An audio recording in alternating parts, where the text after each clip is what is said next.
Miguel, con su permiso. Buenas tardes, señoras y señores, y bienvenidos tanto a este Salón de Actos Ejército Español del Instituto de Historia y Cultura Militar del Ejército de Tierra, como a aquellos que nos siguen a través del canal YouTube del Ejército de Tierra. Hoy va a tener lugar la conferencia La Guerra del Arauco, el Flandes americano, impartido por don Luis Antequera Becerra. La conferencia será presidida por el general de brigada, don Andrés Freire García, subdirector de Estudios Históricos del Instituto de Historia y Cultura Militar, quien a continuación pronunciará unas palabras. Bueno, pronunciar suena muy serio, ¿eh? Me voy a levantar un momentito porque como vamos a pasar una transparencia para no tapar demasiado. Luis, usted no importa que es más pequeñito. Yo nunca ocupo lugar. Le van a pasar por encima. Bueno, esta conferencia forma parte de un conjunto de actividades... Perdón. Tome esto porque si no, no le van a escuchar nada la gente que está allende de los mares. Bien, pues les decía que esta conferencia de hoy forma parte del conjunto de actividades que estamos llevando a cabo este año en el Instituto, no solo en nuestra sede central, sino en todos nuestros organismos periféricos por toda España, ¿no? Relacionadas con esta efeméride importante que se cumple este año, que básicamente se cumplen 500 años de historia compartida entre España y el Perú. Entre 1524, que fue la fecha en que Francisco Pizarro pisó por primera vez las tierras que luego se conocerían como Perú, pasando por el periodo traumático de la conquista, la década de 1530, después el largo periodo del virreinato, un periodo, creo yo, muy estable, próspero, etcétera. Luego el periodo de las emancipaciones americanas, de las cuales la del Perú fue de las últimas, porque fue de los territorios más leales a la monarquía. Y después todavía sigue una historia compartida entre España y el Perú. Tuvimos una guerra, la que en España conocemos como la Guerra del Pacífico, que en Perú creo que le llaman la Guerra de Mayo o del 2 de mayo. Bueno, la del Callao, recuerdan, ¿no? Del almirante Méndez Núñez, etc. Antequera. Méndez Núñez y Antequera. Tendremos ocasión de... Muy bien. Después de establecer relaciones diplomáticas en la década de 1870, creo que fue, con Perú, entre España y el Perú, España sirvió en ocasiones como potencia mediadora entre distintas naciones sudamericanas en sus litigios, sobre todo fronterizos, ¿no? Reclamaciones fronterizas. Otro episodio muy interesante y poco conocido en España es la creación de la Guardia Civil peruana a cargo de la Guardia Civil española, hace ahora también unos 100 años, en la década de 1920, y así podríamos llegar hasta la actualidad, en la que las Fuerzas Armadas españolas y el Ejército de Tierra también tenemos una relación de cooperación con las Fuerzas Armadas peruanas. Ahí tienen una foto de las comisiones de los dos países, las banderas están cambiadas, básicamente coordinando las actividades que se van a hacer en los años próximos, ¿de acuerdo? Bueno, pues sobre todo esto tratarán nuestras actividades, de las cuales esta es la primera conferencia. No les adelanto nada más, que creo que va sobre las guerras o la situación en Chile en los siglos XVI y XVII. Tengan en cuenta que Chile, en la época del virreinato, siempre fue una dependencia del Virreinato del Perú. Era una capitanía general del Virreinato del Perú. Y algunas partes del moderno Chile, como la isla grande de Chiloé, se administraban y se gobernaban directamente desde Lima. O sea, en ese sentido, ni siquiera pertenecían a la Capitanía General de Lima. Eran una parte, por así decirlo, del Perú. Pero les dejo ya otra vez con el coronel Tauler, que les va a hacer una presentación breve de don Luis Antequera.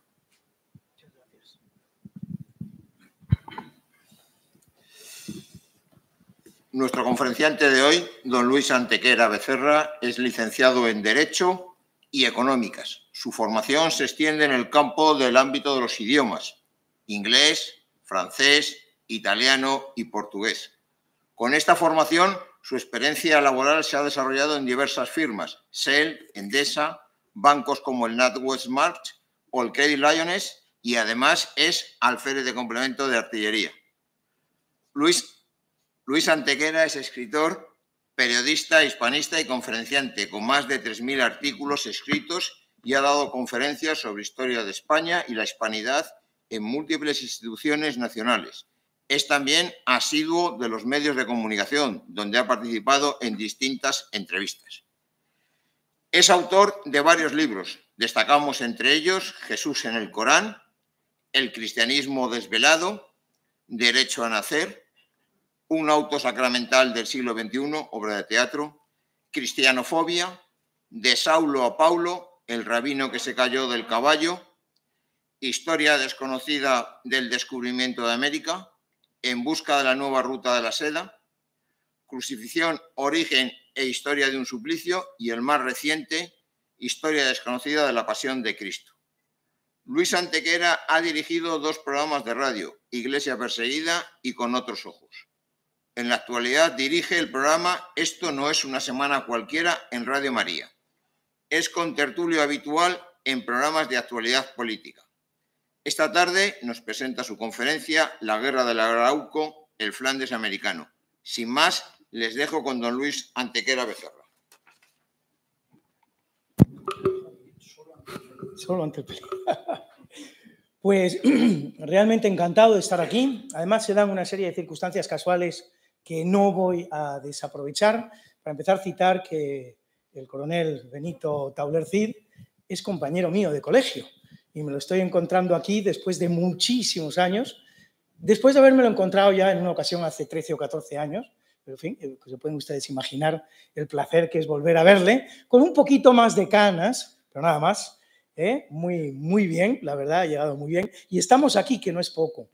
Luego, por otro lado, el general me lo ha dejado, como se dice en la jerga taurina, en el capote, realmente, porque ha citado esta guerra del Pacífico, del año 1866, que también conozco por ser descendiente de uno de sus grandes protagonistas, que es ni más ni menos el que luego fue almirante Antequera. En aquel momento era capitán de navío, era el comandante de la fragata Numancia, y al mando de esta fragata Numancia, pues acabó dando la primera vuelta al mundo en un barco acorazado. No es hazaña baladí, puede llegar a parecerlo, pero fue algo muy importante porque en aquel momento no se conocían bien las prestaciones de los barcos acorazados. Había 7 marinas en el mundo que los poseían y ninguna se atrevía a hacer con ellos otra cosa que vigilancia de costas. Fíjense ustedes, algo tan sencillo como la vigilancia de costas. España, apremiada por la necesidad, aquella guerra del Pacífico que se estaba gestando en 1865 en el Pacífico contra Chile y contra Perú, que van a ser de alguna manera los protagonistas hoy de mi conferencia, pues tuvo que enviar para allá la fragata, con lo cual esta fragata Numancia se convirtió en el primer barco acorazado que cruzaba el Atlántico, el primero que cruzaba el Estrecho de Magallanes, el primero que hacía acto de presencia en el mar Pacífico y luego, y lo que es más importante, dio la vuelta al mundo, primero que lo hizo en toda la historia, algo que fue una gesta muy apreciada por todas las marinas, particularmente la inglesa. El Lord Almirante de la isla de Santa Elena, a mi propio bisabuelo, cuando hizo acto de presencia en aquella isla, pues le dijo, no siendo la marina inglesa la que lleva a cabo esta gesta, tengo mucha alegría de saber que la lleva a cabo precisamente la Marina Española. Por esta gesta, mi abuelo luego fue premiado con el título de Conde de Santa Pola y con el lema In loricata nave primus circundadisti me, es decir, en nave acorazada fuiste el primero en darme la vuelta al mundo. Luego vendría una segunda guerra del Pacífico, precisamente entre los 2 aliados que habían sido contra España, Chile y Perú. Pero bueno, de eso ya vamos a tener ocasión de hablar a medida que nos vayamos adentrando un poquito en esta conferencia, que espero que sea de su agrado y les sirva para conocer un evento que es muy poco conocido, porque es la realidad. La guerra del Arauco es una guerra que prácticamente la gente no conoce. ¿Qué es la guerra del Arauco? Vamos a intentar definirla. La guerra del Arauco es un conflicto que tiene lugar durante el reinado de los 4 primeros Habsburgo españoles, Carlos I, Felipe II, Felipe III, Felipe IV. Es una guerra que va a enfrentar a los Wincas contra los mapuches. ¿Quiénes son los Wincas? Los Wincas son los españoles, es decir, los nuevos incas, que daba un recuerdo en la zona de una invasión anterior que habían llevado a cabo los incas, y entonces cuando llegan los españoles, finalmente, pues se les llama los nuevos incas, los huincas. Los españoles para los mapuches en todo momento van a ser los huincas. ¿Quiénes son los mapuches? Los mapuches son una serie de tribus, todas ellas emparentadas y que se registran en este territorio que vamos a tener ocasión de definir con toda claridad, muchas de ellas. Mapuche significa el hombre de la tierra. Como tantas tribus, se dan a sí mismo el nombre de hombres. Simplemente ellos son los hombres, no conocen otra realidad. Los hombres son ellos. Mapuches quiere decir, en definitiva, los hombres que pueblan ese territorio. En la lengua, por cierto, mapudungún, que es la lengua que hablan ellos. Estos mapuches están divididos en lo que en Argentina y en general se llaman las parcialidades, distintas etnias, entre las cuales, por ejemplo, los huilliches, los pehuenches, los cuncos, pero todos ellos son mapuches. Y, por terminar con estas definiciones de tipo etimológico, arauco no significa otra cosa que salvaje. Si antes hemos visto cómo a los españoles los llamaban los huincas, los nuevos incas, pues los incas son los que van a dar nombre a este territorio, el Arauco, llamándolo el territorio de los salvajes. Así que ya tenemos un poquito enmarcado etimológicamente lo que es el problema. Desde un contexto meramente histórico, cronológico, si quieren ustedes, pues la guerra del Arauco es exactamente la que continúa, la que sigue a la conquista del Perú. La conquista del Perú termina en el 1535, la guerra del Arauco va a empezar en el 1541, solo 6 años después. ¿Cuándo termina la conquista del Perú? Se suele decir que termina con la ejecución del último caudillo peruano, Rumiñahui, en Quito, año 1535. De hecho, el primer contingente español que va a hacer acto de presencia en la zona que vamos a definir es precisamente el contingente que lleva Diego de Almagro. Diego de Almagro, si quieren ustedes, es el conquistador frustrado del Perú, el gran conquistador del Perú, el que se va a llevar todos los honores, también todos los beneficios de tipo incluso económico. No va a ser otro que, como ustedes saben muy bien, Francisco Pizarro, pero Diego de Almagro ha llegado tarde a esta conquista, está ocupado en otras cosas y finalmente va a ser el gran perjudicado de la conquista del Perú. Con lo cual es la persona que tiene más prisa en acometer otras conquistas para hacer en ellas los beneficios que no pudo hacer en el Perú. Esa es la razón por la que Diego de Almagro va a llegar el primero a tierras chilenas, a las tierras araucanas de las que estamos hablando, no encontrando nada interesante, según él, por lo cual va a hacer un movimiento de ida y vuelta y se va a desentender en todo momento a partir de ese momento de lo que es la conquista del Arauco. Objetivo de esta guerra. Lo que España intenta con la conquista del Arauco, en principio sería evidentemente la búsqueda de riquezas, como todas las conquistas se produce, también en la conquista española, pero sobre todo lo que pretende España es continuar, son las dos cosas que van a caracterizar en todo momento lo que es la conquista y presencia española en América. Por un lado, la exploración del territorio. España está interesada en conocer qué es todo aquello que hay al sur del Perú, hasta dónde llega aquello, llegar finalmente hasta ese estrecho de Magallanes que ya se conocía gracias a la navegación de don Fernando de Magallanes. Y por otro lado, y no menos, y van a tener ocasión de ver ustedes que aquí es donde se ve con más claridad la evangelización, la colonización, la instrucción de todos aquellos habitantes de este territorio. Porque lo cierto es que en el Arauco no se van a encontrar muchas riquezas. Va a aparecer algo de oro, va a haber incluso algunos trabajos para la fundición del oro, para lo que es la utilización del oro en sus diversas maneras, pero no se va a encontrar mucho. Y sin embargo, España va a perseverar, y va a perseverar en el escenario más complicado y difícil de todos los que se va a encontrar en América. En el Arauco, como en ningún otro sitio de América, en los demás también, pero en ninguno de ellos, como en el Arauco, va a quedar claro que la finalidad que tiene España en estos territorios americanos que ha descubierto es, por un lado, la exploración, conocimiento, por otro lado, entrar en contacto con aquellos pueblos para principalmente evangelizarlos y con la evangelización llevar a cabo su colonización. La perseverancia de España en este escenario es absolutamente magnífica. Cualquier otra potencia contemporánea de las que en aquellos momentos estaban explorando el mundo, desde luego muy por detrás por España, pero lo estaban haciendo, ante la situación que España se encuentra en el Arauco, habrían definitivamente desistido. Nada de lo que había en el Arauco pagaba el inmenso esfuerzo que los españoles harán en el Arauco. Escenario, hemos dicho un poquito lo que son los objetivos de la presencia española en este lugar, hemos definido un poquito los conceptos básicos. ¿Cuál es el escenario del que estamos hablando?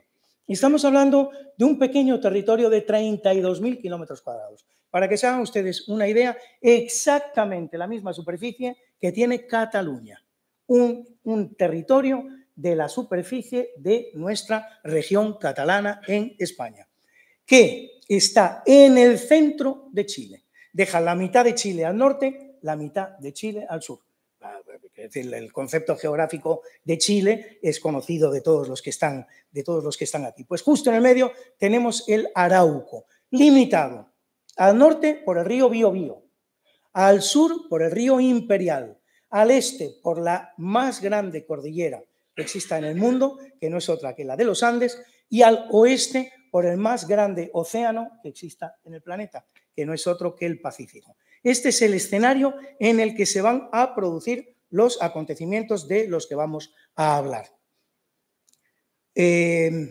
Recuerden ustedes que lo que pretende España, justamente al llegar a este punto, es continuar su exploración hasta el sur del continente. Y ahí se va a encontrar un auténtico tapón tan eficaz que a lo largo de toda la presencia española en el continente americano, que en algunas partes llega a ser de 4 siglos, los españoles se van a ir de América sin poder explorar el sur de Chile, precisamente por haberse encontrado este cajón, este tapón que le va a hacer imposible el acceso al sur de Chile. Porque fíjense, recuerden ustedes que tenemos barreras insuperables, al este la cordillera de los Andes, al oeste el Océano Pacífico y al sur los propios indios mapuches. ¿Cuánto va a durar este conflicto del que estamos hablando? Va a ser un conflicto muy duradero. De todos los que se producen en América, el más duradero. Estamos hablando de más de un siglo. Estamos hablando de una cantidad de años entre 112 y 116, según consideremos que se produce el inicio y el final de los hechos. Tengan ustedes en cuenta que las conquistas de México y del Perú apenas se acometen en 3-4 años. Aquí vamos a llevar a cabo una guerra que va a superar el siglo y que aún en sus finales no se puede decir que haya dado como resultado una paz estable. Es decir, después de la guerra del Arauco, todavía va a persistir un fenómeno que podríamos denominar como la posguerra del Arauco. España se va a ir de América, cuando le toque hacerlo, a partir del año 1810, sin haber dejado el asunto resuelto. Y todavía será algo con lo que se tendrán que enfrentar la nueva República Chilena, resolviéndolo de la manera que lo resolverá, de lo que tendremos ocasión de hablar. Razones de la larga duración de este conflicto. Pues muchas. En primer lugar, y sobre todo, el aguerrido carácter de estos indios. Estamos hablando de los indios de América, con un carácter más belicoso y, sobre todo, que esto es importante, con una resistencia mayor a su evangelización. En ningún momento los indios mapuches van a sentir la menor necesidad de entrar en contacto con la evangelización. Cosa que es rara. Tengan ustedes en cuenta que en lo que es la presencia española en América, que viene antecedida por la conquista y viene culminada por la evangelización es siempre la parte amable del tema. Es decir, después de todo lo que es una conquista militar, con toda la sangre que ello supone, con todas las pérdidas, con todo el dolor, destrucción de ciudades, destrucción de tantas cosas, pues finalmente viene la evangelización, que es la parte amable. La evangelización, vienen unos misioneros después de los soldados y nos cuentan que todos somos hijos de Dios, tanto los vencedores como los derrotados, que todos estaremos algún día ante la presencia de Dios, un Dios que es Padre, todos somos sus hijos, todos somos en consecuencia hermanos. Es algo que el indígena va a aceptar finalmente con mucha naturalidad una vez que se termina el proceso de conquista. Pues en este proceso amable que se produce en otras partes de América. Sin embargo, los mapuches no lo van a aceptar ni lo van a entender en ningún momento. Eso, unido a su aguerrido y belicoso carácter, hace que nunca tengan el menor interés en que esta guerra termine. Hay otro hecho que no es menos importante, y es la carencia, en el caso de los mapuches, de una autoridad en la cumbre, de una autoridad en la cúspide, claramente marcada. Algo que, curiosamente, operó siempre en favor de los soldados españoles. Era una máxima de Hernán Cortés, que luego transmitirá a Pizarro. Bete directamente se la transmite en la ciudad de Sevilla. Cuando ambos se encuentran en la ciudad de Sevilla, el gran consejo que le da Hernán Cortés a Pizarro, que está por conquistar todavía el Perú, es: cuando estés ante ellos, vete directamente a la cabeza, porque una vez que hayas acabado con la cabeza, el imperio se derrumba solo. Es la experiencia que Hernán Cortés había tenido en México y es luego la experiencia que el propio Francisco Pizarro tendrá también en Perú, donde captura al Inca, de acuerdo con este consejo, y a partir de ese momento la conquista del imperio es un proceso relativamente sencillo. Aquí no existe tal cabeza. Aquí se trata de tribus autónomas, completamente diferentes, completamente separadas, con su toqui, con su jefe natural, y acabar con una tribu no significa nada. Significa que detrás hay otra tribu, hay otra ciudad, hay otro toqui, hay otro grupo de mapuches igualmente belicoso, igualmente aguerrido. Y luego hay un tercer factor que también va a operar para hacer que esta guerra se prolongue en el tiempo, y es que a medida que los mapuches van combatiendo como los españoles a lo largo de nada menos que 100 y pico años, 112, 116 años, van a ir mejorando también sus técnicas militares y cada vez van a estar más equiparados desde el punto de vista militar, hasta el punto de que en las últimas batallas los mapuches incluso van a combatir con armamento español que han ido capturando en batallas anteriores. Van a tener conocimiento de las tácticas españolas, van a tener conocimiento del caballo. Al final de esta guerra se termina equiparando, se terminan enfrentando ejércitos que tienen una cierta equiparación militar. Por lo que hace a España, y desde un punto de vista territorial, jurisdiccional, jurídico, ¿qué es lo que va a montar España en este territorio? Va a montar un reino, lo que se da en llamar el Reino de Chile. En realidad es una capitanía general o una gobernación. Los tres términos se van a utilizar en las crónicas que se van escribiendo a lo largo de estos años. En todo caso, el que gobierna es un gobernador que da cuentas al virrey del Perú. Es decir, el Arauco era una parte, era una provincia del virreinato del Perú y siempre lo será. Es decir, cuando hacia el año 1770 se crea el Virreinato de la Plata con una serie de territorios que habían pertenecido al virreinato del Perú, el Arauco no va a pasar a formar parte del Virreinato de la Plata, sino que va a seguir perteneciendo al Virreinato del Perú. Está esa cordillera de los Andes que hace imposible todo contacto entre los pobladores de una parte del este y del oeste de esa inmensa cordillera. En este territorio, los españoles van a fundar decenas y decenas de ciudades. Se puede hablar por lo menos de 50 ciudades, no todas las cuales han llegado a nuestros días. Precisamente el ambiente que estamos describiendo, ambiente de tipo bélico, de tipo militar, tanta destrucción, hace que no todas esas ciudades hayan llegado a nuestros días, pero sí muchas. Santiago, por descontado, actual, que es al norte del Arauco, actual capital de Chile, Concepción, La Imperial, Osorno, Arauco, Villarrica, los confines de Angol, llamada, por cierto, en un primer momento San Andrés de los Infantes, un nombre que a mí personalmente me produce mucha satisfacción porque, bueno, yo estoy vinculado a una ciudad que es Villanueva de los Infantes, ellos se hacen llamar Infantes, el nombre de Villanueva no lo utilizan jamás, ellos pertenecen a Infantes y la iglesia principal y gran monumento de Infantes no es otra que San Andrés, lo que me hace pensar que esta ciudad pues está precisamente creada en honor de la española Villanueva de los Infantes, San Andrés de los Infantes. Santa Cruz, Lonquén, San Pedro de la Paz, Nuestra Señora de Halle, San Ignacio de la Redención de Boroa, tantas ciudades, decenas y decenas de ciudades que los españoles van a constituir, van a fundar en este territorio. Características generales de la guerra, para que sepamos un poquito de qué va esta guerra. El ejército español. ¿Cómo funciona el ejército español? El ejército español funciona a base de batallones que tienen entre 200 soldados hasta 1000, 1500. si quieren, en alguna de sus batallas. Se podría establecer una media de lo que son estos batallones españoles entre los 400 y los 500 soldados. Batallones que acuden a la guerra y que llevan a cabo las batallas pertinentes. De sus soldados, una parte son españoles, son blancos españoles, otra parte son lo que se llaman yanacones. Los yanacones, yanacone, es una palabra quechua que significa siervo y que la utilizaban los incas. Los españoles la toman del quechua y llaman a los soldados que forman parte de esos batallones y no son españoles, los llaman yanacones, en una proporción que se puede establecer la media de 1 a 1. En todo ejército, en todo batallón que formen los españoles, la mitad son españoles blancos, la otra mitad son yanacones peruanos, yanacones chilenos, tribus que estaban en coalición con los españoles, que también las hubo en el Arauco.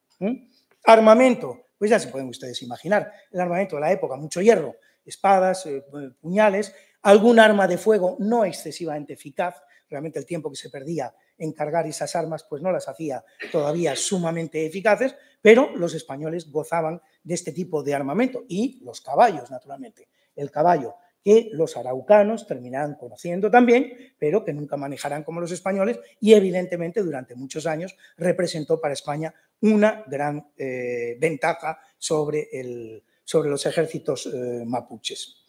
La guerra del Arauco fue una guerra muy impopular en sus tiempos, hasta el punto de que se acuñó la expresión utilizada en tantas crónicas, preferir las galeras al servicio en el Arauco. Y como ejemplo les doy lo que ocurre en 1581 cuando se manda finalmente un contingente desde España, cosa que no ocurrió con frecuencia. Los ejércitos se formaban con las personas que estaban allí. Pero en un momento dado, en 1581, se manda desde España un contingente de 600 soldados, de los cuales al llegar a Buenos Aires, 150 directamente desertaron, se quitaron del terreno. Era una guerra muy impopular, era una guerra muy dura, en la que muchos españoles no habrían perseverado. Sin embargo, España como tal, como entidad, sí lo hizo.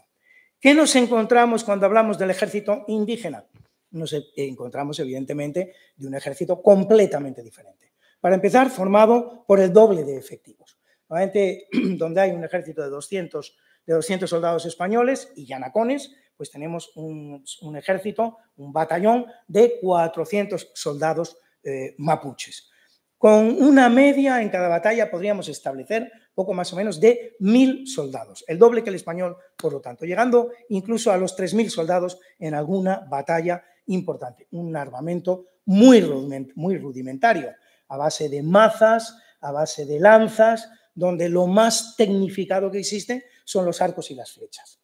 Y, por supuesto, nulo conocimiento del caballo en el primer momento. Progresivamente, como ya tengo ocasión de decirlo, se van a ir haciendo con armamento español y conocimiento de las tácticas españolas. Practicaban terribles sacrificios humanos. No parece que fuera asiduamente practicado el canibalismo en la zona, aunque Pedro de Valdivia pudo ser canibalizado por Lautaro y por los indios que le capturaron, pero en todo caso era algo excepcional. No había canibalismo en la zona, como sí lo había mucho entre los charrúas en Uruguay y, por supuesto, entre los aztecas, en todos los pueblos mesoamericanos. Pero sí había terribles torturas y muchísimas crónicas hablan del hecho de que se practicaba descuartizamiento de los prisioneros. Fue una guerra muy persistente, no hubo treguas.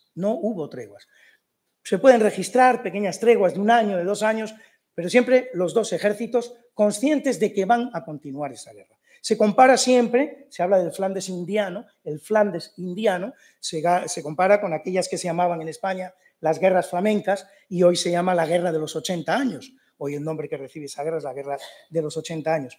Pero hay cosas que diferencian una guerra y otra. La guerra de los 80 años sí conoció treguas, que no conoció, sin embargo, la guerra del Arauco, este Flandes indiano por el que pasó España. Fue una guerra de absoluto desgaste, en todo momento.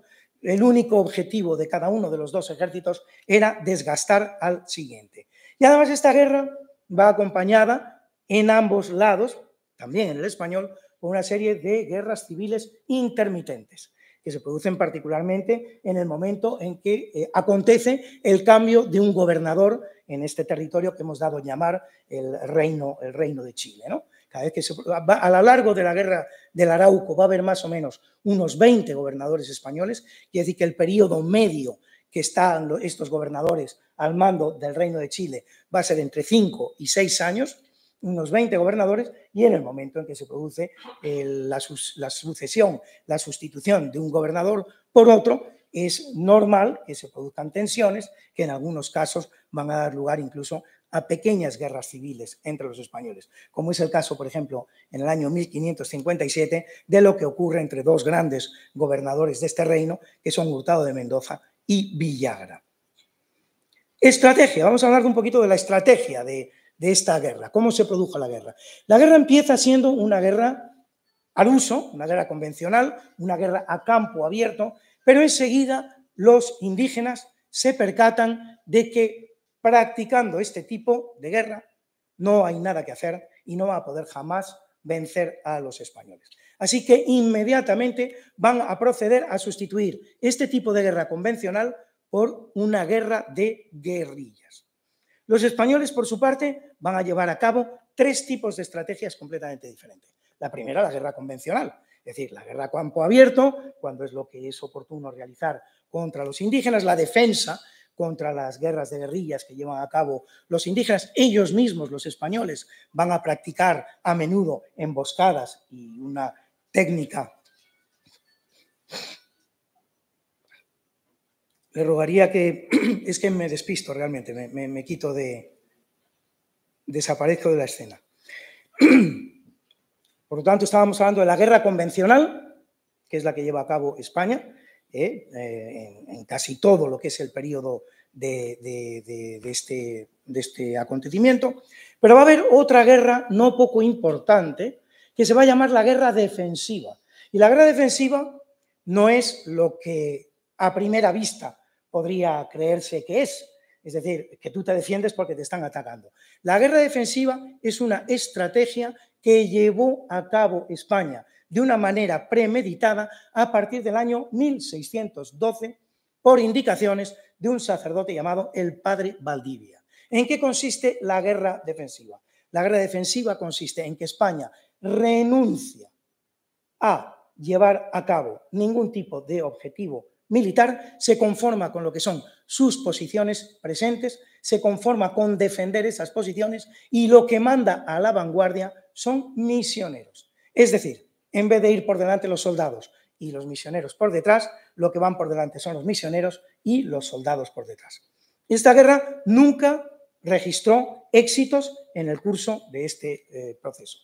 Cada vez que se practicó y se intentó en 2 o 3 ocasiones, resultó en un terrible fracaso y resultó en una mejora de las posiciones de los mapuches, de los indígenas. Y la tercera táctica que va a llevar a cabo España a partir del año 1641, cuando ya llevamos prácticamente un siglo de guerra, es el parlamentarismo, es decir, la constitución de parlamentos, parlamentos con los indígenas. Asambleas en las que se reúnen capitanes españoles, dirigentes españoles, con dirigentes mapuches en pie de igualdad, en absoluto pie de igualdad, para negociar, y en las que se pueden llegar a hacer concesiones no poco importantes.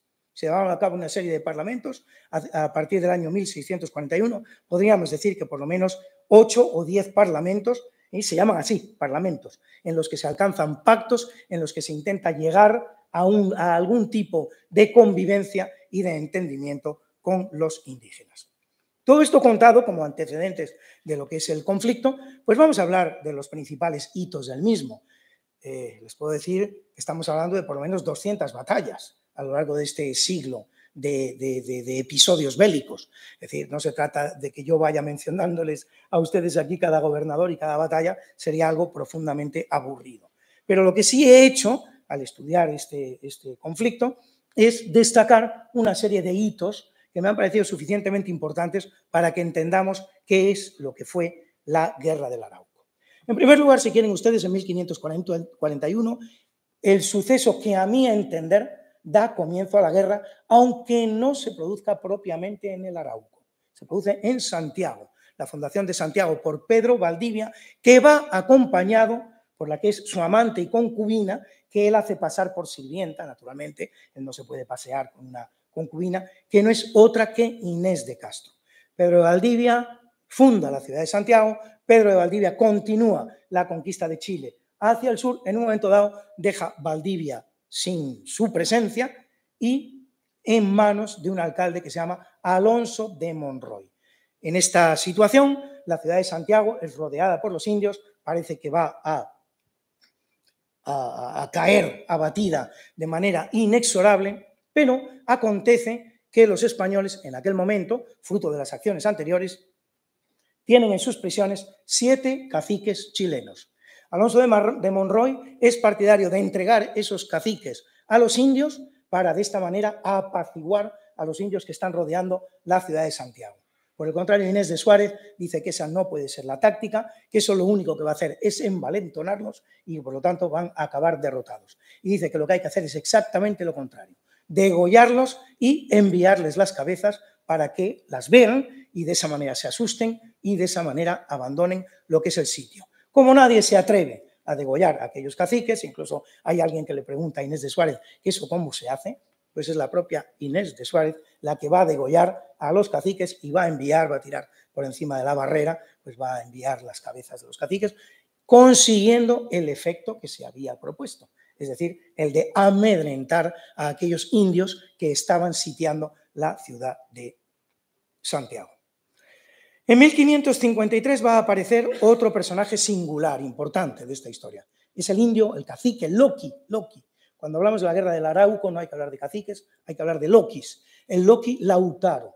Lautaro es un paje de Valdivia, con el que se lleva relativamente bien, pero en un momento dado decide desertar, decide pasarse al campo enemigo, al campo de los que son los suyos, en definitiva, al campo de los mapuches, conoce bien a los españoles, conoce sus tácticas, conoce su carácter, conoce su armamento, se convierte con toda facilidad en el toqui, en el jefe de una tribu de mapuches y en 1553 consigue derrotar a Valdivia. Valdivia no era cualquier soldado, era un soldado muy forjado, con una formación militar excelente que se había forjado en las guerras de Italia, nada menos, uno de los escenarios bélicos más importantes de los que se producían en Europa.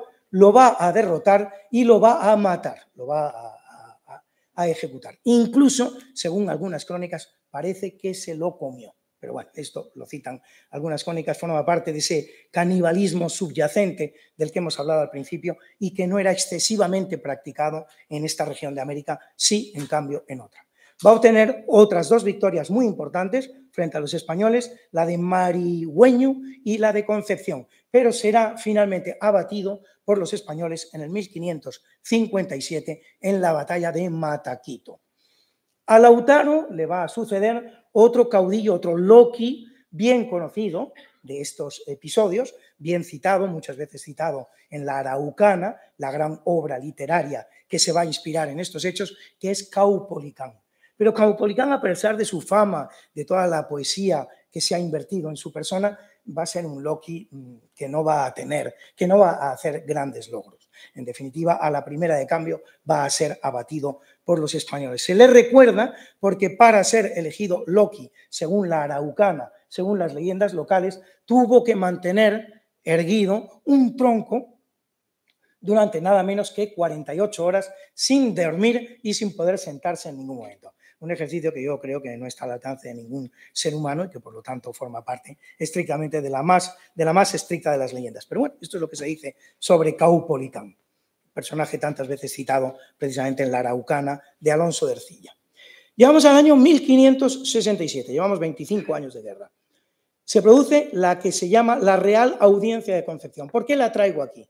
Porque la Real Audiencia de Concepción es uno de esos momentos en los que el rey de España se decide a involucrarse precisamente en los eventos que están teniendo lugar en esta parte de América. Como les he dicho al principio, todo esto es una cosa que se cocina allí en América, se cocina entre los virreyes, se cocina entre los soldados que están allí. La implicación del rey de España no es tan cercana. Aquí sí se va a implicar el rey de España, mandando lo que se llama la Real Audiencia de Concepción, que estamos hablando de Felipe II, que va a servir para cambiar un gobernador por otro. el gobernador Quiroga por el gobernador Bravo de Sarabia. No serán muchas más las ocasiones en las que el rey de España se involucre. Sí hay una más de la que vamos a hablar y no es poco importante, pero son pocas como les estoy diciendo. 1569, llegamos a un año importante porque se produce el comienzo de la redacción de esta obra importantísima sobre los eventos que estamos narrando, que no es otra que la Araucana de Alonso de Ercilla.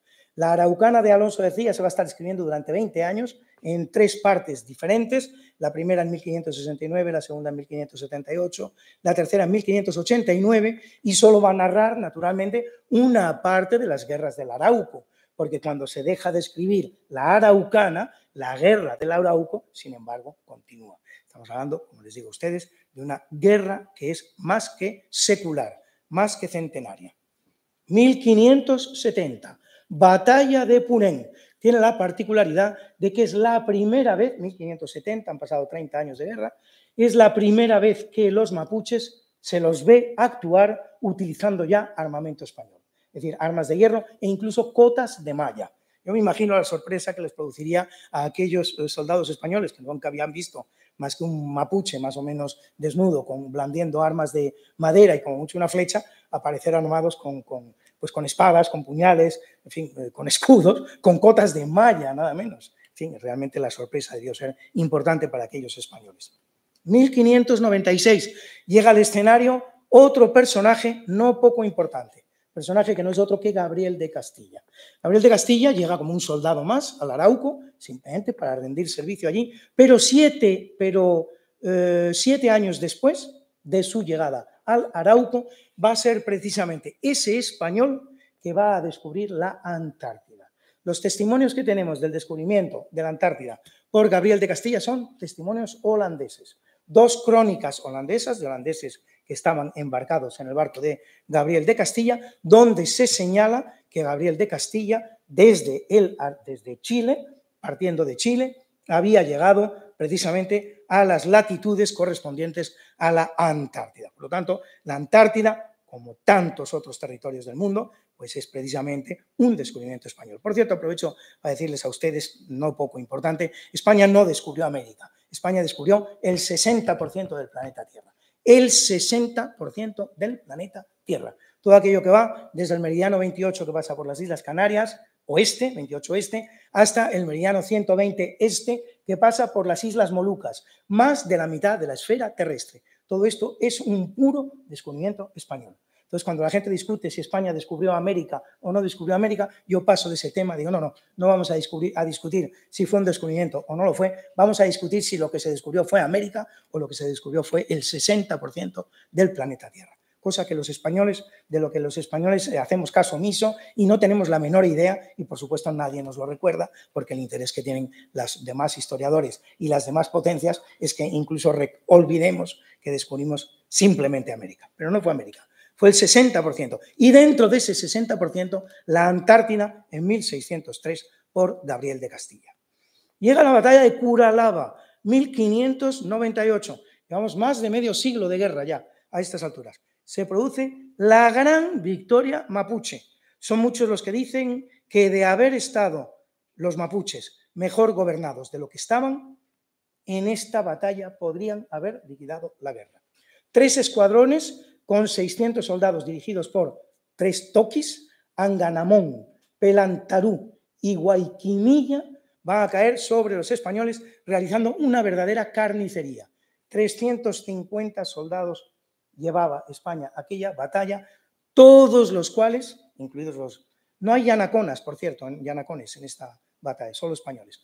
Todos los cuales perecen menos uno, un único español que se esconde en los matorrales y consigue salvar la vida, por nombre Bernardo Pereda.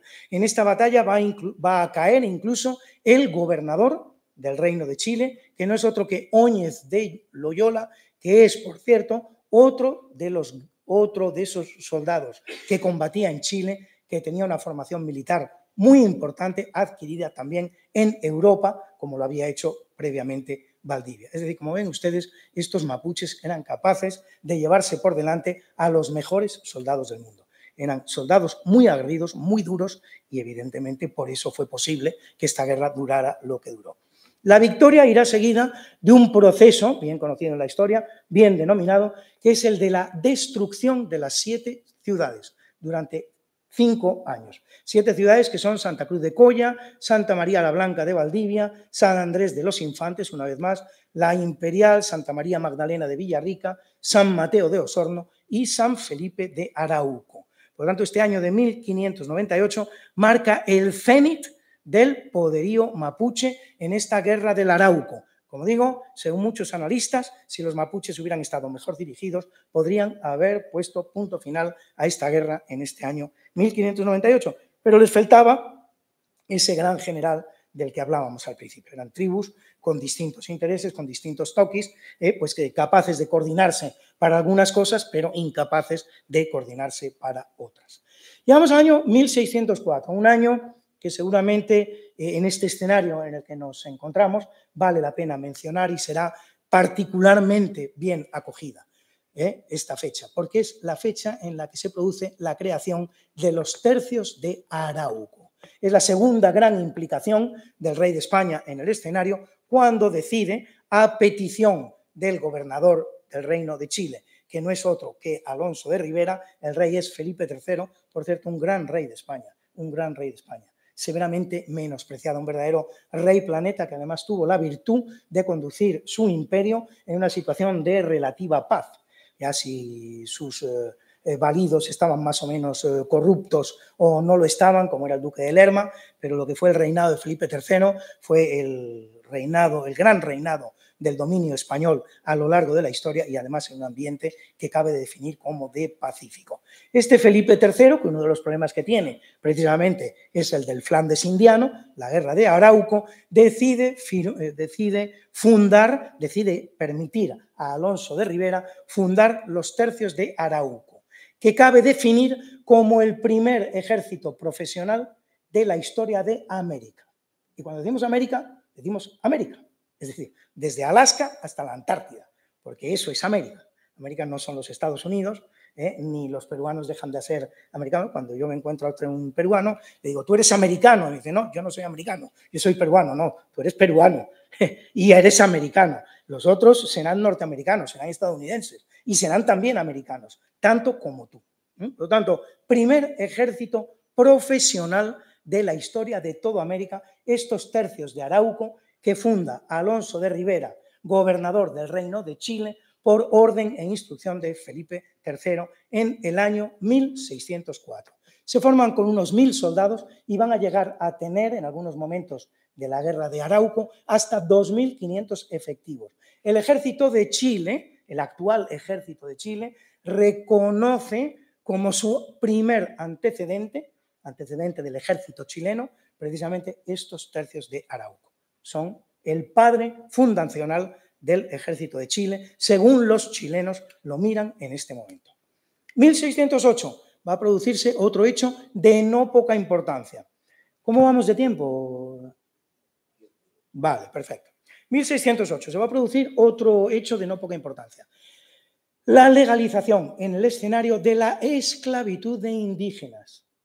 Esto es un hecho absolutamente insólito en la evangelización de América. Desde el minuto 1, la reina Isabel la Católica determina que en sus reinos americanos los ciudadanos, los habitantes, los pobladores de esos reinos son ciudadanos libres, son personas libres, son sus libres súbditos y no son sometibles a esclavitud. Pero este episodio bélico que tiene lugar en el Arauco se está complicando tanto, está resultando tan terrible, tan insuperable, que incluso en 1608 se emite mediante Real Cédula la instrucción de que los indios rebeldes, bien entendido, no los indios aliados en ningún caso, pueden ser sometidos a esclavitud. Es una medida disuasoria con la que se intenta, pues de alguna manera, poner fin a esta guerra que se está alargando de una manera pues insospechada, absolutamente insospechada. Al año de 1612 se implementa por primera vez esa táctica de la que hemos hablado al principio, que es la guerra defensiva. España se limita a defender sus posiciones y lo que hace es mandar evangelistas, mandar evangelizadores, mandar misioneros en la intención de evangelizar a los indios mapuches. 1623 llega a la zona otro personaje no menos pintoresco que todos estos que hemos mencionado hasta el momento, la monja alférez, Catalina Erauso. Catalina Erauso es una niña que con 4 años es enviada a un convento. Durante 12, 15 años de su vida no conoce otra cosa que la vida conventual, pero le aburre profundamente, acaba escapándose del convento, se toma la forma, la figura y se presenta como si fuera un hombre, vive en la absoluta indigencia, comiendo frutos que encuentra tirados por el bosque. De esta manera sobrevive, acaba yendo a América, se revela como un aguerrido soldado, ella se presenta en todo momento como un hombre, va a ser un aguerrido soldado y va a acabar en este escenario del Arauco, en cuya defensa de la ciudad de Valdivia va a brillar en modo tal que va a conseguir el ascenso a ese empleo que es el que yo mismo tengo, que es el de alférez, no de artillería en este caso, pero va a ser elevada al empleo de alférez. Fíjense ustedes porque es no poco importante lo que les voy a decir ahora.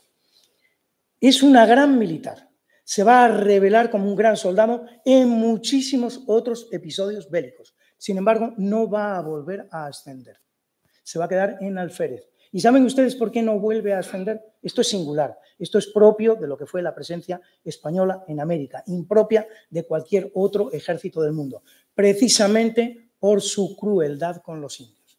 Lo que habría obrado en su favor en la hoja de servicios, en su hoja de servicios, de haber sido inglesa, de haber sido francesa, de haber sido portuguesa, en el caso de España va a obrar en su contra. Y cada vez que se va a promover un nuevo ascenso de la monja alférez, que era un excelente soldado, saldrá siempre a colación la crueldad con la que trataba a los indios, lo que hizo imposible para la monja alférez volver a ascender en ningún momento de su carrera. Va a llegar también en 1626 otro personaje singular de esta historia, que no es otro que Francisco Núñez de Pineda. Francisco Núñez de Pineda es uno de esos españoles que va a convivir mucho tiempo con los indios mapuches. Fueron muchos los españoles y las españolas que convivieron con los indios. Lo fueron por la vía de la captura, simplemente eran capturados en las batallas y eran llevados a los pueblos mapuches, donde eran utilizados como esclavos o incluso donde a veces prosperaban, pero no fueron pocos los españoles que se pasaron a los pueblos mapuches, a los pueblos indígenas, de manera voluntaria. Esto es un proceso también absolutamente insólito, inédito, inexplicable. Muchos españoles abandonaban las ciudades españolas y se pasaban a las ciudades indígenas, donde pues continuaban su vida. Este Francisco Núñez de Pineda, que es capturado, va a escribir un libro relatando lo que es su experiencia con los indígenas, que se va a llamar de esta manera tan reveladora, Cautiverio Feliz. Cautiverio Feliz, escrito por Francisco Núñez de Pineda. 1631, la batalla de la Albarrada, una de las grandes batallas de esta guerra del Arauco, que se va a revelar como la gran victoria española que empieza a suponer el principio del fin. 1.600 españoles, la mitad de ellos yanacones, es decir, indígenas aliados con los españoles, combaten contra 5.000 mapuches, con una de las victorias españolas más completa, la de Lasso de la Vega frente a los toquis Butapichón y Quempuante. 1641, 10 años después, se produce el primer parlamento de los que hemos hablado. Ya saben ustedes, esas asambleas donde se reunían españoles e indios y discutían en pie de igualdad y llegaban a acuerdos. Pues, por ejemplo, los españoles en este parlamento de Quillín del 1641, un siglo de guerra ya, reconocen la soberanía limitada, pero la soberanía de los mapuches sobre aquellos territorios. Devuelven los esclavos que tenían a la libertad. Se despuebla incluso un pueblo que es Angol, ese famoso San Andrés de Infantes, lo van a despoblar los españoles en síntoma de buena voluntad. Los mapuches van a declarar que se dejan evangelizar. ¿Se dan ustedes cuenta? Un siglo después y todavía la evangelización de esos mapuches ha sido prácticamente imposible. Son recalcitrantes. Respetan el comercio y entregan también ellos, a su vez, los muchos cautivos españoles que tenían. 1646, Francisco López de Zúñiga, gobernador de Chile recordado por su corrupción. Hizo un fabuloso tesoro en el Reino de Chile, pero se lo traigo a ustedes aquí a colación por lo que fue su triste final, porque cuando finalmente decide trasladar todo ese tesoro a España a bordo de 4 embarcaciones, va a ser apresado por una flotilla de piratas ingleses al poco antes de llegar a Cádiz, y va a perder la vida él, la mitad de su familia, y va a perder todo ese fabuloso tesoro que con tantas tretas corruptorias había llevado a cabo en lo que es el Reino de Chile. Y en 1656 se produce la que probablemente es la victoria definitiva de los españoles en el territorio. Es la gran victoria española del gobernador del Reino de Chile, llamado Porter Casanate, en Conuco y en Los Sauces, que para algunos autores representa el final de la guerra del Arauco. Para mí todavía habrá 4 años más de guerra, porque todavía se va a producir el relevo entre los mapuches, del toqui, de un jefe que va a tener una cierta importancia, que no es otro que el mestizo Alejo. El mestizo Alejo, con este nombre tan pintoresco, tan divertido, casi parece el de un payaso de la tele, el mestizo Alejo. El mestizo Alejo es un caso similar al de Lautaro. Es un mestizo que ha convivido con los españoles, pero que en un momento dado decide pasarse al otro bando y convertirse en uno de los jefes mapuches. Va a realizar importantes acciones contra los españoles a partir de lo que es la guerra de guerrillas, y va a morir de una manera muy pintoresca y, si quieren ustedes, incluso divertida, porque va a morir asesinado por sus concubinas. Tenía multitud de concubinas, decenas de concubinas, y la razón por la que estas concubinas van a poner punto final a su vida es por los celos que tenían respecto de las 2 concubinas españolas que tenía el mestizo Alejo, que eran sus favoritas. Así que las mestizas indígenas acabarán con la vida del mestizo Alejo por una cuestión simplemente de celos. El mestizo Alejo va a ser sustituido, va a ser sucedido en sus funciones por el toqui Miski, que va a ser ya el último gran jefe de los mapuches. Va a juntar un gran ejército de 1.600 hombres, pero va a ser derrotado en 1659 en la batalla de Curanilahue por Jerónimo de Molina Vasconcelos y ejecutado en Yumbel, en la ciudad de Yumbel. Momento que yo considero que es el verdadero final de la guerra del Arauco. Tengo más cosas de las que les puedo hablar, de la posguerra del Arauco, pero yo creo que de momento, si les parece a ustedes, dado que vamos, yo creo que de esta manera, bien de tiempo, ponemos aquí punto final a lo que es la disertación y abrimos el coloquio por si alguno de ustedes quiere hacer alguna intervención. Muchísimas gracias.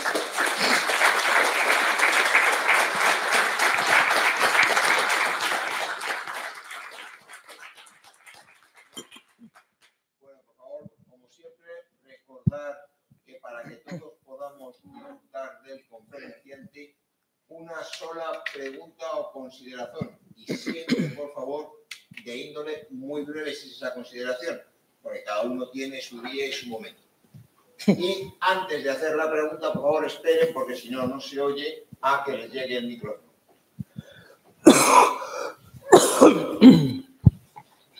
Sí, buenas.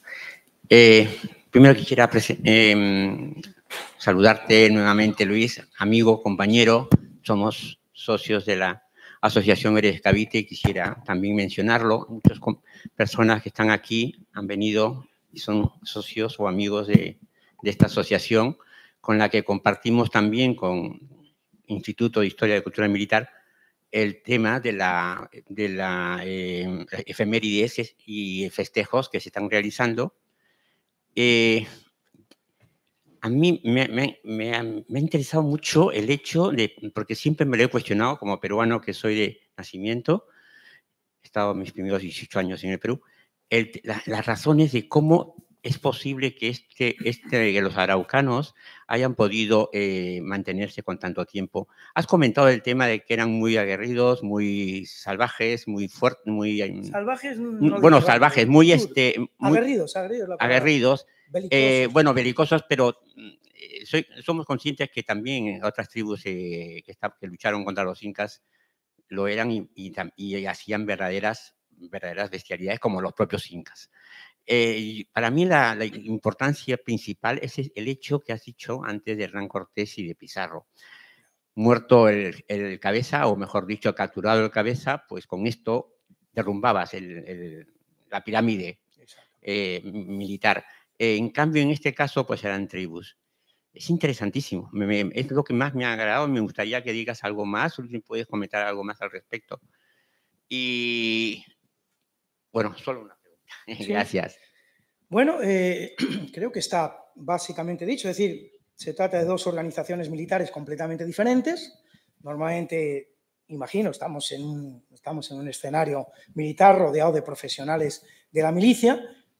Yo creo que lo normal es considerar que un ejército tiene que estar establecido, ordenado de una manera jerárquica, los coroneles, los generales, capitanes generales, el jefe máximo, y que esta es la estrategia que normalmente da resultado en una guerra, porque es la que posibilita la coordinación de objetivos, la coordinación de acciones. En América, sin embargo, esto no fue así. Es decir, si comparamos lo que es las tres grandes campañas americanas, hubo tantísimas, pero las tres grandes campañas americanas, la campaña azteca, la campaña peruana, la campaña araucana, pues se demuestra que lo que hizo posible que el ejército español pasara por severas dificultades, estuviera a punto de ser derrotada, lo que hizo posible el éxito de los ejércitos indígenas fue exactamente lo contrario. Es decir, ejércitos muy dispersos, ejércitos poco jerarquizados, ejércitos poco coordinados, y que sin embargo fueron capaces de llevar a cabo, de llevar al enemigo a una situación muy complicada y muy difícil. Esto es lo que nos demuestra la guerra del Arauco.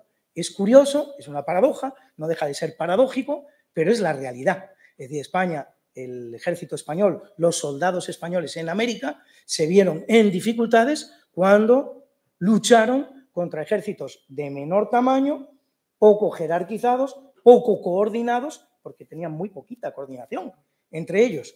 Y eso es lo que realmente puso en dificultades a España. Cuando España se vio ante los grandes imperios, bueno, fíjense ustedes, el ejército de Atahualpa, que probablemente estaba formado por hasta 60.000 soldados, según algunas crónicas, pues sin embargo, aquello para los españoles fue muchísimo más fácil. Una paradoja que dejo ahí para que los Clausewitz del momento pues puedan estudiar y obtener las conclusiones oportunas. Si quieren ustedes, por decir algo, y a lo mejor me estoy aventurando en territorios que no son el mío, pero en la francesada, durante la ocupación española, durante la ocupación francesa de España, a partir del año 1808, pues también llega a ocurrir algo que es de alguna manera parecido. Es decir, lo que fue más eficaz finalmente contra el que era el ejército más importante del mundo en aquel momento fue la guerra de guerrillas que estaban dispersas entre sí, que tenían no excesiva coordinación y que son finalmente las que produjeron de alguna manera algún menoscabo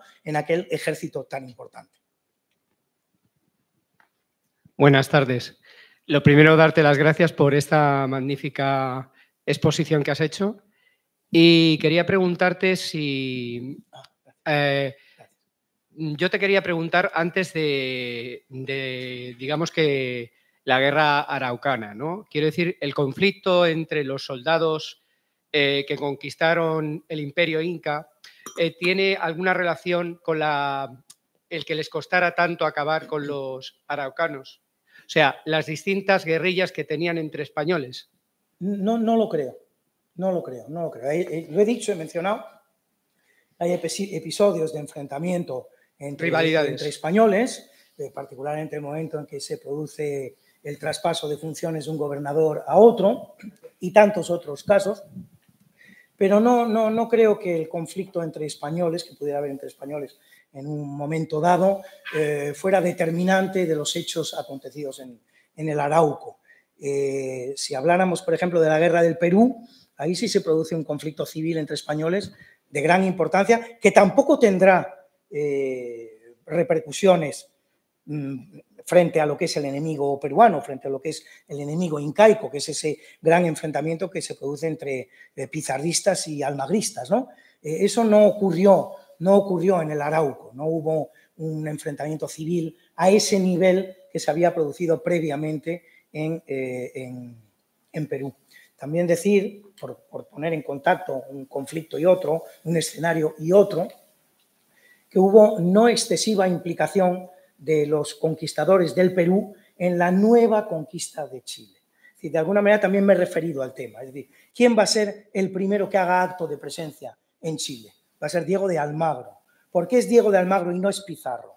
Porque Pizarro está suficientemente premiado, ha conquistado el imperio peruano, tiene un fabuloso tesoro. El que queda menoscabado en esa campaña es Diego de Almagro. Diego de Almagro va a ser, de hecho, probablemente el principal instigador de la muerte de Atahualpa, el principal partidario de acabar con la vida de Atahualpa, porque en la medida, considera él, equivocada o acertadamente, en la medida en que se acabe con la vida de Atahualpa, se acaba la conquista del Perú y él puede acometer una conquista nueva y diferente de la que sea el protagonista y de la que finalmente pueda enriquecerse. Por eso hace esa incursión en Chile, pero no encuentra nada interesante en Chile y vuelve. Es posteriormente Pedro de Valdivia el que va a llevar a cabo esa conquista de Chile a partir del 1541, que, repito, no fue una conquista excesivamente fructífera desde el punto de vista económico, desde el punto de vista de hallazgos de tesoros, nada que ver con lo ocurrido en México, nada que ver con lo ocurrido en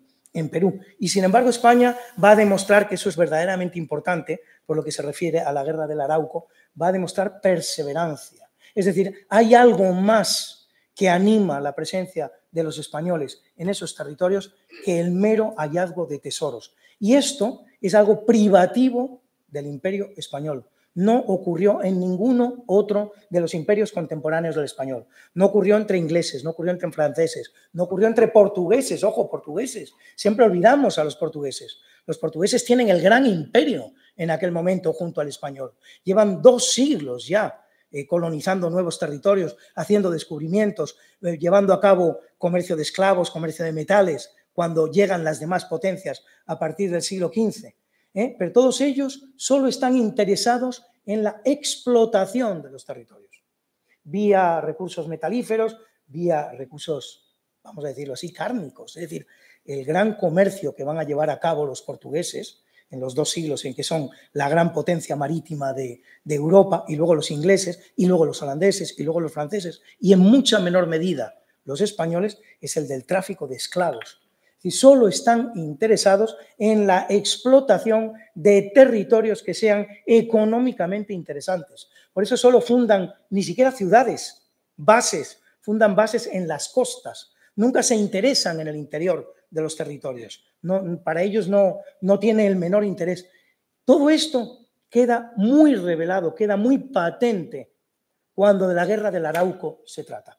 Es decir, estas características que son tan particulares del imperialismo español, que es el interés por el interior, el interés por las personas que pueblan esos territorios interiores, va a quedar muy patente en la guerra del Arauco. España va a perseverar con la finalidad de explorar los territorios, de continuar su exploración, de conocer a sus pobladores y de evangelizarlos, a pesar de que los tesoros hallados no son excesivos. Bueno, yo le felicito por su brillante conferencia. Hoy hay más gente que otros días, o sea que riesgo. He sido el responsable del Museo del Aire 25 años y he sido el profesor de Historia Moderna y Contemporánea Universal del Centro Asociado de las Fuerzas Armadas con la UNED, que tenemos el récord de aprobados. Ayer participé en un debate interesante en el Instituto de Cuestiones Navales y he dado conferencias tanto en el Museo del Aire este año con lleno total como en el Real Casino de Madrid. Para mí el fallo es que esto es realmente, en general, poco conocido.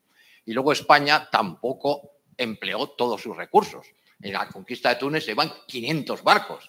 Hay un joven capitán general de 28 años que es luego el gran famoso duque de Alba, ¿no?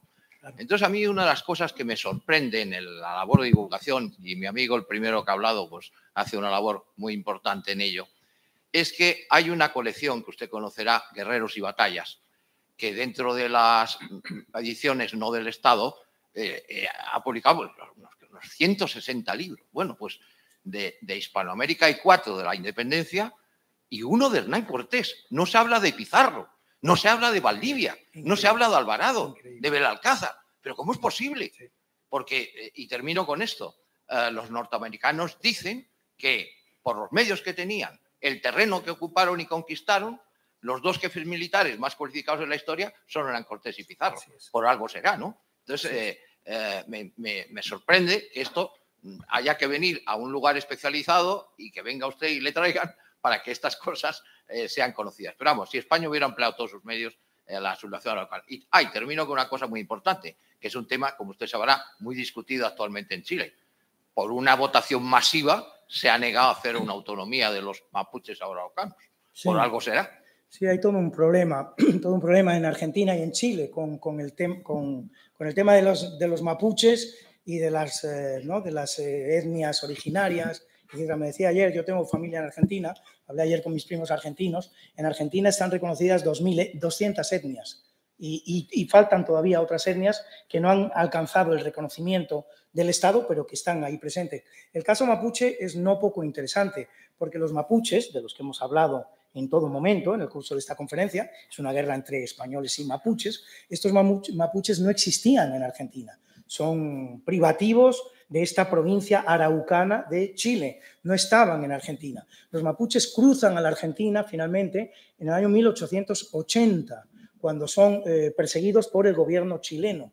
A partir del año 1880 los chilenos tienen que tomar cartas en el asunto, estos mapuches siguen siendo guerreros irreductibles, con dificultades para asimilarse con el resto de los que son ahora sus connacionales chilenos, y el gobierno chileno no tiene más remedio que acometer la cuestión, manda al general Cornelio Saavedra para allá, que va a llevar a cabo una labor más que discutible, que, en fin, algunos pueden llegar a tachar de prácticamente un genocidio o un exterminio, con la creación incluso de reservas. Y entonces una serie de mapuches cruzan la cordillera de los Andes, 7.000 kilómetros de altura, y se instalan en 1880 en la Argentina.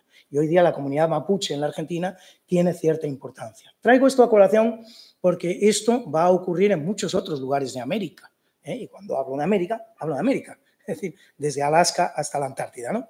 Es decir, los primeros que lo llevan a la práctica, esta táctica, esta manera de relacionarse con el elemento originario, con el elemento indígena, son los yanquis, son los norteamericanos. Los norteamericanos no van a proceder, como los españoles, a una guerra de simplemente conquista, dominio, pero luego fundación de caminos, fundación de ciudades, convivencia, trabajos en común. Los norteamericanos, yanquis, van a exterminar las poblaciones indígenas existentes en esos territorios. Por darle cifras que son suficientemente indicativas de lo que estoy hablando, al día de hoy se considera que en la América hispana un 20% de los pobladores son al día de hoy todavía indígenas puros, que no han tenido el menor contacto con los españoles. Este porcentaje en los Estados Unidos queda reducido al 0,89%. 20% de indígenas puros en Hispanoamérica, 0,89% de indígenas puros en Estados Unidos. Este dato es revelador, por sí mismo es revelador. El que les voy a dar ahora es muchísimo más revelador.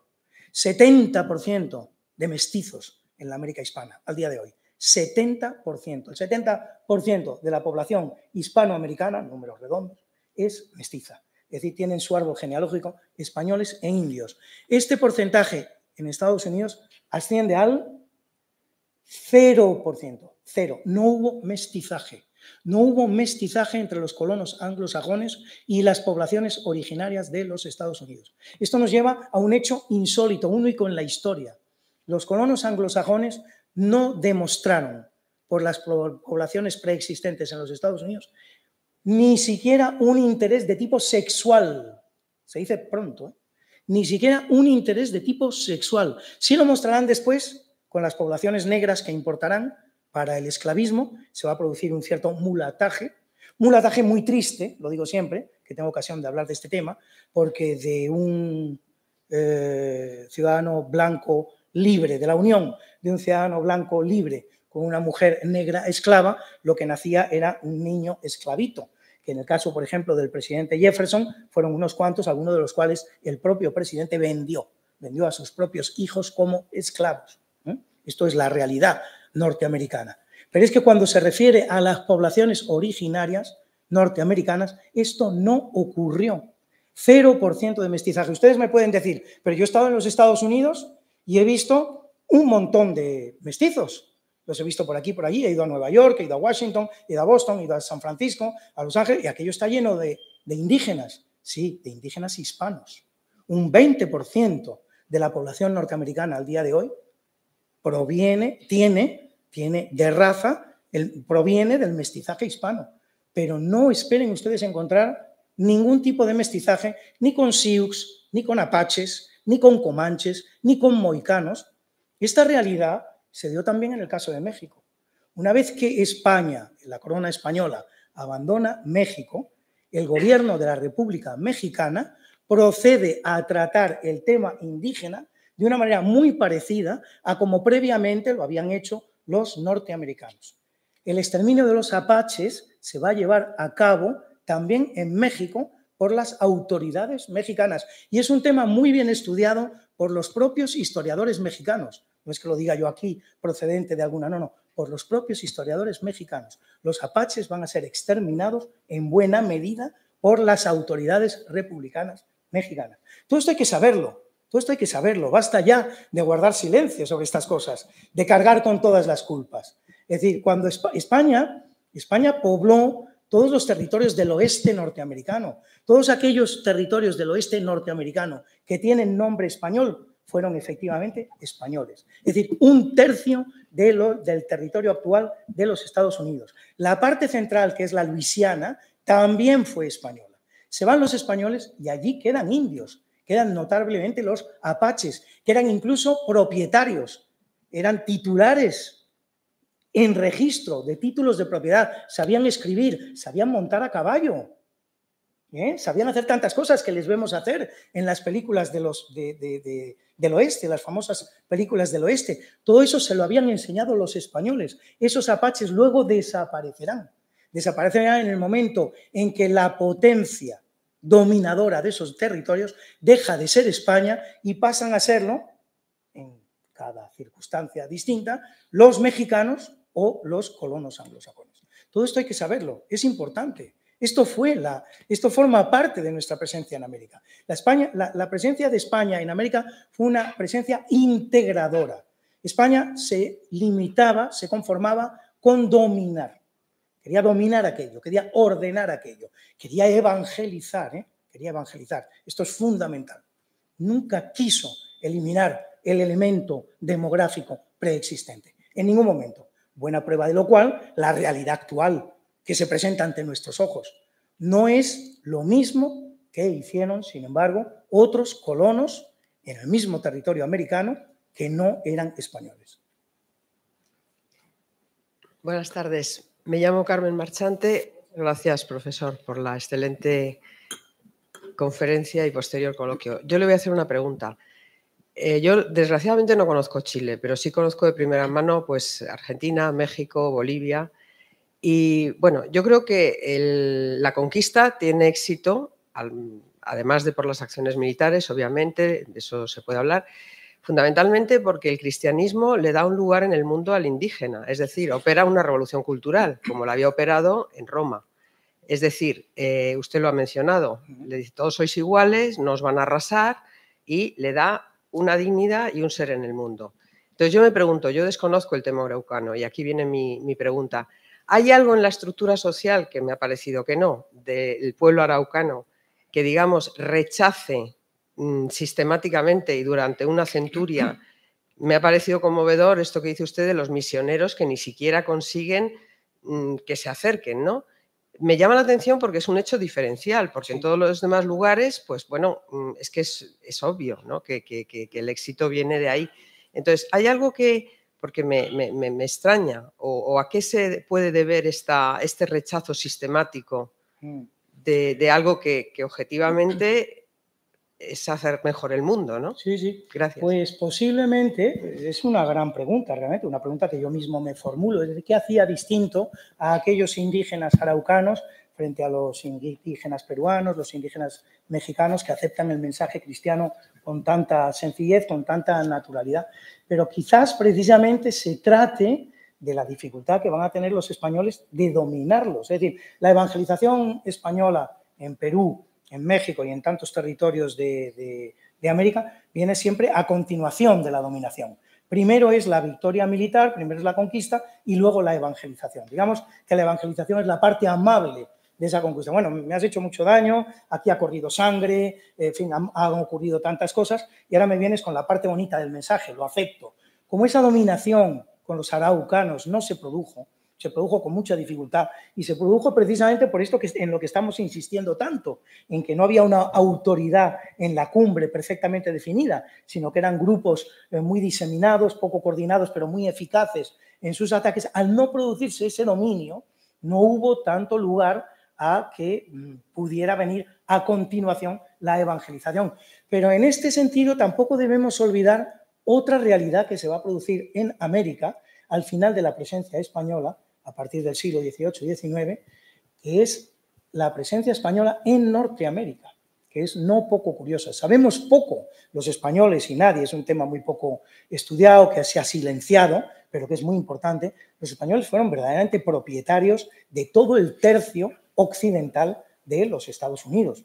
Lo son precisamente desde el momento en que los rusos ya empiezan a colonizar Siberia, cruzan incluso a Alaska, y hay el peligro de que desciendan por la costa occidental, la costa pacífica de América, se acerquen al Imperio Español, empiecen a tomar posesión de territorios que jurisdiccionalmente son españoles. Los españoles, ante esa realidad, se apresuran a penetrar en el occidente norteamericano, pero lo van a hacer de una manera diferente, completamente diferente a como han hecho su anterior incorporación en el siglo XVI y XVII. Es decir, no lo van a hacer en esta ocasión manu militari, lo van a hacer precisamente como intentaba hacerlo este padre Valdivia en el Arauco, mandando los misioneros por delante. Y curiosamente, en el occidente de los Estados Unidos, esta táctica sí va a tener éxito. Es decir, indios apaches, comanches, mohicanos, tantos sius no son más bien del este de los Estados Unidos, pero todos estos indios que se encuentran en el occidente de los Estados Unidos sí van a acoger, quizás porque estamos ya en el siglo XVIII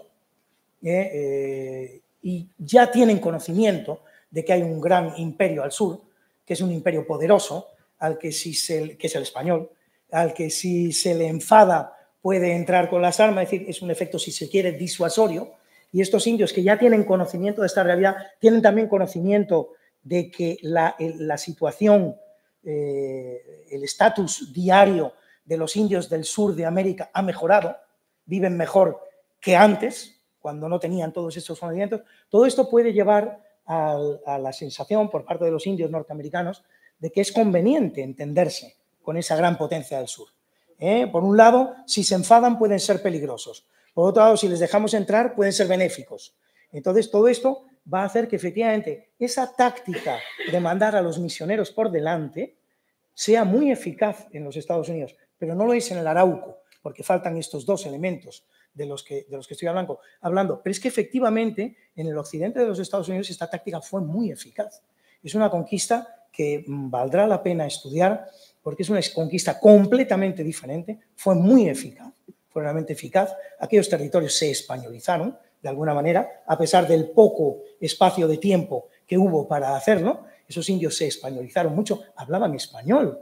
Hay una película, Fort Apache, probablemente lo que les voy a contar ahora todos ustedes o muchos de ustedes lo conozcan. En la película Fort Apache aparece una conversación que tiene lugar entre un indígena y un general yanqui. Y entonces pues resulta que hay un sargento que es capaz de hacer la traducción de uno y otro para que se puedan entender en la versión española. No sé por qué lo hemos hecho así. El sargento norteamericano, que es mestizo, pues habla un idioma incomprensible, guachi, guachi, guachi, guachi, guachi, guachi, guachi, y hace la traducción.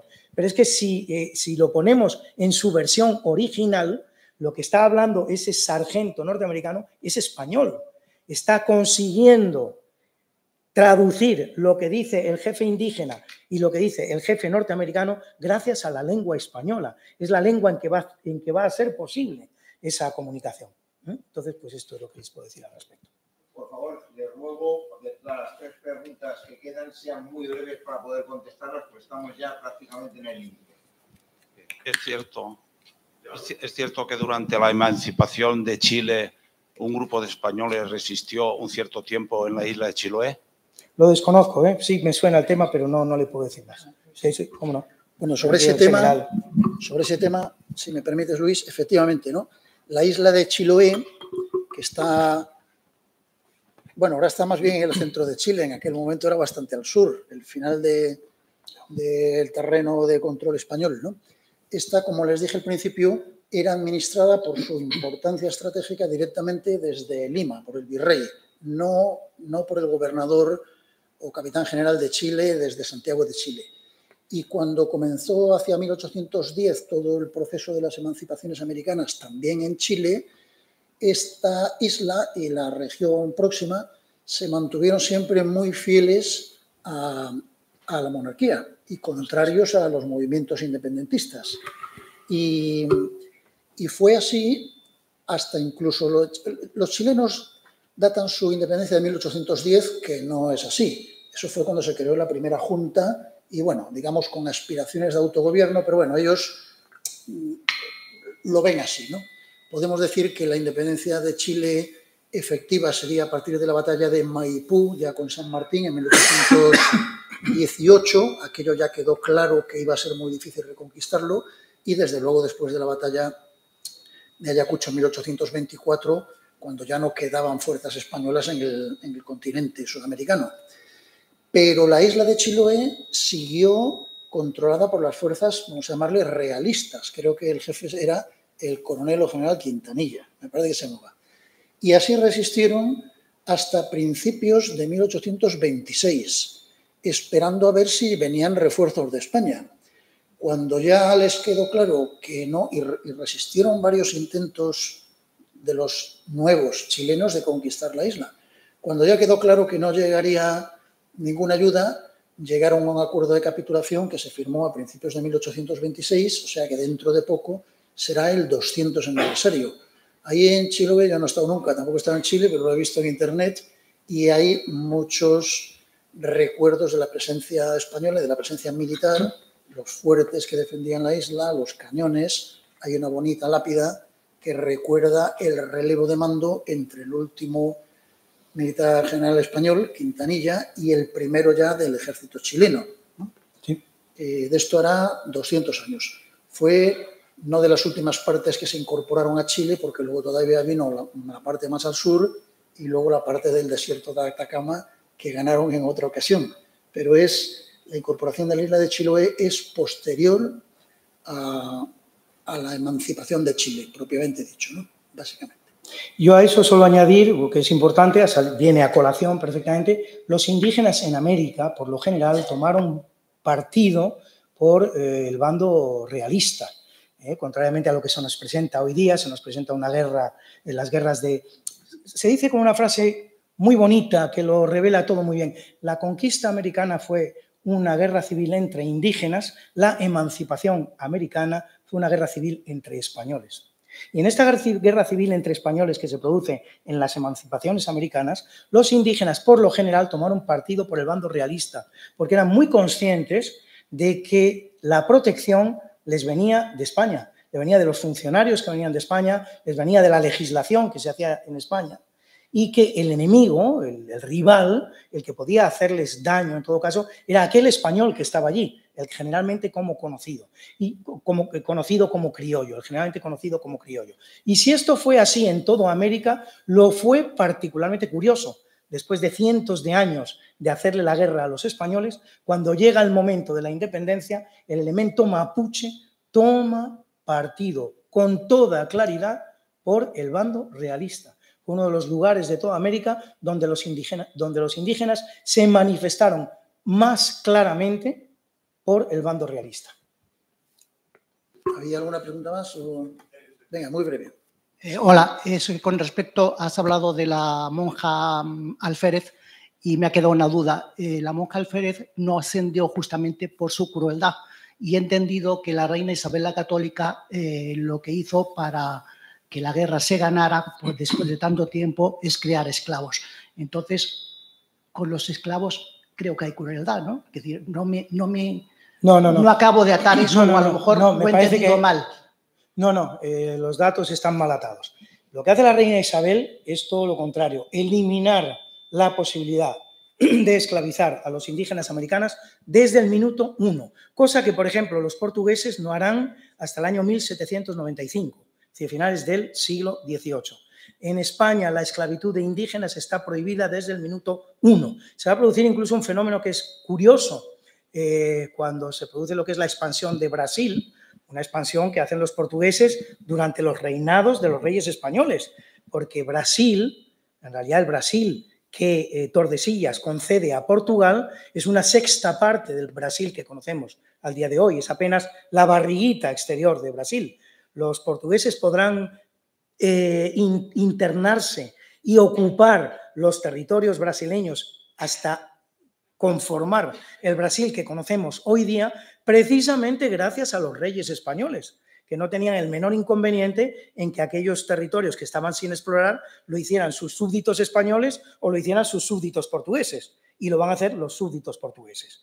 Cuando esos súbditos portugueses se adentran en el Brasil y van capturando indígenas y los van esclavizando, esos indígenas cuando llegan a América invocan a los tribunales españoles y expresan que han sido capturados fuera del Brasil portugués y obtienen la libertad que le dan los jueces españoles. Y no solo obtienen la libertad, obtienen incluso una indemnización y son enviados de nuevo a América. ¿Qué quiere todo esto decir? Quiere todo esto decir que desde el minuto 1 la esclavitud de indígenas, no la de negros, la esclavitud de indígenas estuvo excluida en la América española. Lo que va a ocurrir en el Arauco es que el conflicto se alarga por tantísimo tiempo que se llega a considerar la posibilidad de utilizar el esclavismo de indígenas como arma de guerra, como arma disuasoria. Oye, te puedo esclavizar. Es la excepción que va a hacer la legislación española en América, en este caso del Arauco, por la dificultad del conflicto. Pero esto no ocurrió en el resto de América. Los ciudadanos, los pobladores de América eran indígenas libres, súbditos de la corona española, súbditos de la reina de España. Una de las primeras cosas que ocurre en América, en el segundo viaje de Colón, Colón en su segundo viaje viene con un contingente importante de esclavos. Unos dicen que 300, otros que 400, se llega a decir que incluso que 600. Llega a España y los vende y produce la absoluta y total indignación de la reina católica, que dice aquellas famosas palabras: ¿quién es este señor para vender los que son mis súbditos? Y se dice que la reina católica incluso buscó a esos esclavos y a los pocos que encontró los rescató de su pecunio y los mandó de nuevo a América. Esa es la realidad española de la esclavitud en América. Bueno, pues estaríamos mucho más tiempo, pero tendremos que ir a cenar a casa también. Quería añadir una cosa al hilo de lo que ha dicho el señor Riesgo sobre la historia o el desconocimiento de la historia de América o de la historia de España en América o de la América española, o como lo queramos formular, ¿no? Yo creo que es así, la verdad, ¿eh? Y si no, el que se crea libre de pecado tire la primera piedra. Entre lo poco que podemos hacer aquí desde el instituto, porque somos conscientes de ello, pues en concreto aquí impartimos todos los años un curso de introducción a la historia militar de España, que será, una vez más, en octubre-noviembre. Les invito a que se informen si quieren apuntarse. Se puede hacer también online. Y entre todo el temario, este año vamos a incluir un poquito más de la historia, historia militar de España en América, para que cubra por lo menos los elementos esenciales, ¿no? La América precolombina, la época de la conquista, la época del virreinato, la época de las emancipaciones e incluso, como se refleja aquí, qué ha pasado o qué relación todavía mantenemos con la América española en materia de cooperación militar, ¿no? Y lo hemos añadido un poquito precisamente porque creemos firmemente que la historia de España en América es parte fundamental de la historia de España, y que debe ser más conocida. Y al hilo de eso, y Luis, si no te importa, para que no te pasen otra vez las trampas por encima, por terminar, déjame el micrófono, Juan Carlos, micrófono. Si se quiere, se puede poner aquí, mi general. Bueno, si no, no, sí. o aquí con el del atril.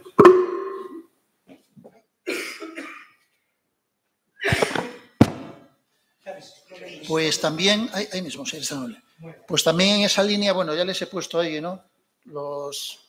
Las etapas básicas de la historia de España y el Perú, entendido el Perú en el sentido casi amplísimo de Sudamérica, ¿no? ¿Y qué hemos estado haciendo o continuaremos haciendo?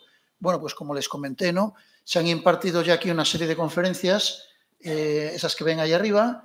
La epopeya del Pacífico, que la impartió el capitán de navío José Blanco, precisamente era para transmitir un poco las tremendas hazañas náuticas de España en todo el Océano Pacífico, en la exploración y después pues la cartografía, si se dice así en términos náuticos, del Océano Pacífico, aparte de la presencia permanente en Filipinas y en una serie de archipiélagos menores. Tuvimos también recientemente esta sobre el virreinato del Perú en los siglos XVI y XVII y la que acabamos de tener, básicamente sobre el Chile virreinal y la guerra de Arauco. Por cierto, igual meto la pata, pero lo comprueban ustedes en internet, sobre el tema de los mapuches, ¿no? Los mapuches sufrieron un montón, como se ha apuntado, ya con el Chile independiente, en la segunda parte del siglo XIX, cuando Chile, ya una nación, vamos a llamarle moderna, después de una inmigración muy importante de ingleses, alemanes, suecos, rusos, bueno, todo, y españoles también, pues se iba expandiendo hacia el sur. Muchos de ellos emigraron a Argentina, donde a su vez fueron masacrados por los gobiernos argentinos, del general Rosas y de otros. La historia de Argentina, en cierto modo, se parece mucho a la historia de los Estados Unidos, en muchos sentidos. Y los mapuches hoy en día, tanto en Argentina como en Chile, tienen un cierto reconocimiento oficial y tienen unos consejos locales, consejos regionales, etcétera. Ahora creo que en Chile la constitución que pretendían hacer les daría una representación por ser precisamente de etnia mapuche, etcétera, etcétera, ¿no? Aparte de ciudadanos de Chile. Y también en Argentina.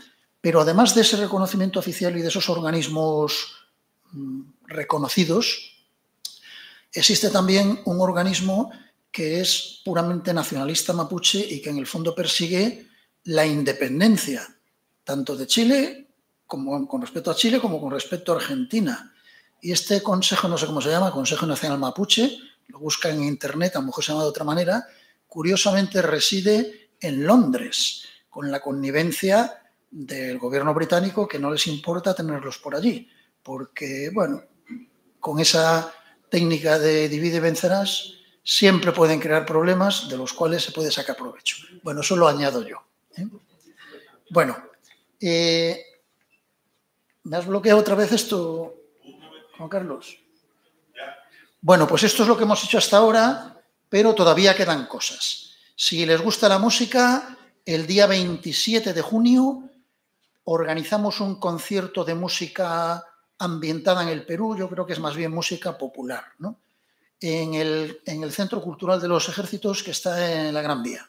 Es de entrada libre, pero el que quiera ir, le aconsejo que vaya pronto, porque los propios socios ocupan todo. El número no me lo sé, pero está cuando desde la red de San Luis empieza a bajar la Gran Vía, número 13. Bueno, pues ahí está.